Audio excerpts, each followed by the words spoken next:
राधे राधे, जय श्री कृष्णा। कहानी संग्रह में हमारे सभी दर्शकों का हार्दिक स्वागत है।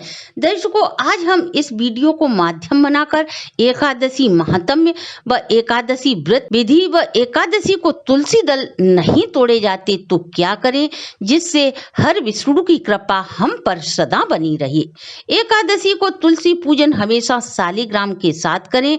हम सभी चाहते हैं कि हमारा घर धन धान्य से भरा रहे और हमारा घर सुख समृद्धि से फरफूर बना रहे। इसके लिए एकादशी व्रत जो श्री हरि को अत्यधिक प्रिय है, उस दिन क्या करें? यदि हमें सही विधि का ज्ञान है तो हमारे घर के सभी अनिष्ट दूर हो जाते हैं व हमारे पुत्र पौत्र सभी को आरोग्य सुख की प्राप्ति होती है।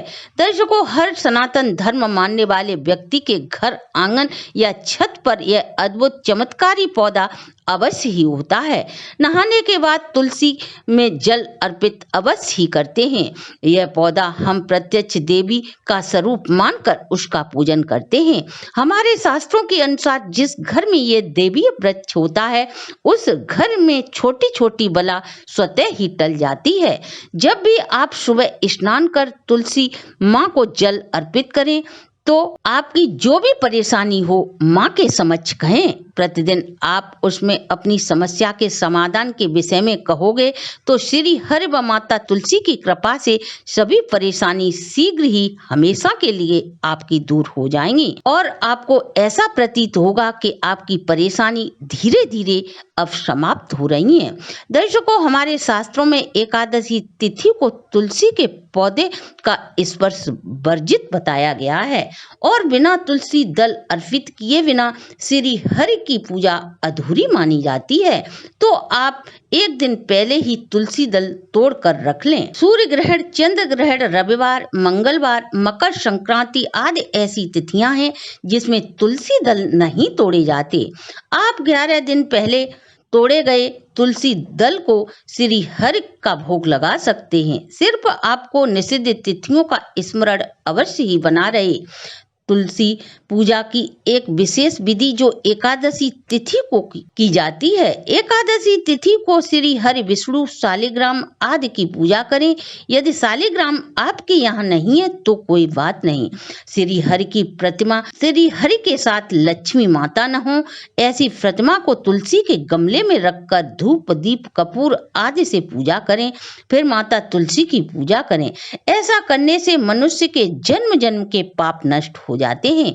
यह पूजा आप यदि एकादशी व्रत नहीं रखते हैं तो भी आप पूजा कर अपने कष्टों से मुक्ति पा सकते हैं। यदि आप कामकाजी हैं और पूजा के लिए आपके पास पर्याप्त समय नहीं है तो श्री हरि की कोई प्रतिमा या तस्वीर भी नहीं है, ऐसी अवस्था में आप एकादशी को तुलसी माँ पर जल अर्पित न करें। जब भी एकादशी को तुलसी की पूजा करें तो गमले में जिसमें तुलसी का पौधा लगा हुआ है उसमें श्री हरि की प्रतिमा रखकर उस पर पंचामृत से श्री हरि और माता तुलसी को जल अर्पित कर सकते हैं। बिना श्री हरि के प्रतिमा रखे माता तुलसी को एकादशी के दिन स्पर्श न करें। शाम को आप माता तुलसी में धूप दीप रखकर उनकी स्तुति करें।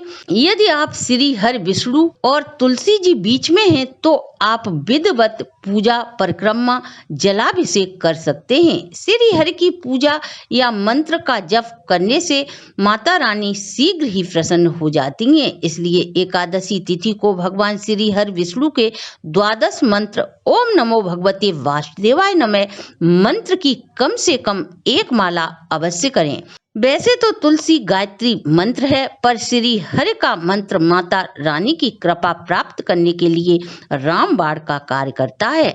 एकादशी के दिन भगवान श्री हरि व माता तुलसी को भोग अन्न का भूल कर भी न लगाएं। हमारे शास्त्रों के अनुसार एकादशी को माता तुलसी का व्रत होता है।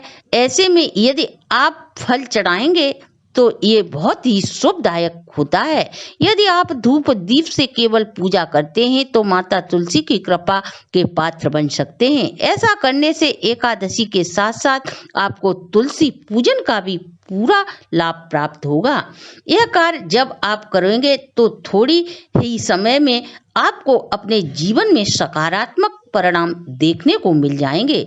जब भी आप जल अर्पित करें तो 1 मिनट पौधे के पास खड़े होकर ध्यान पूर्वक माता रानी को देखकर मन ही मन अपनी कामना को जरूर कहें। ये नहीं है कि आपके द्वारा डाला गया जल शीघ्र ही बिना माता रानी के स्मरण किए हुए वहां पहुंच जाएगा।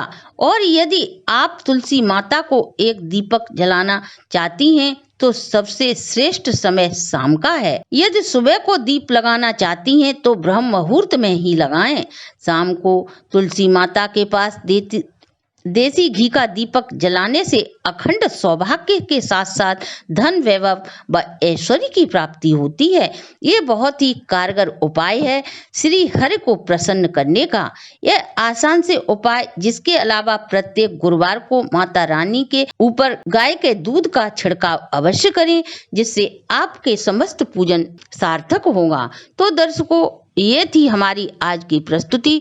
अगर आपको हमारी प्रस्तुति अच्छी लगी हो तो आप हमारे चैनल को लाइक, सब्सक्राइब और शेयर करें।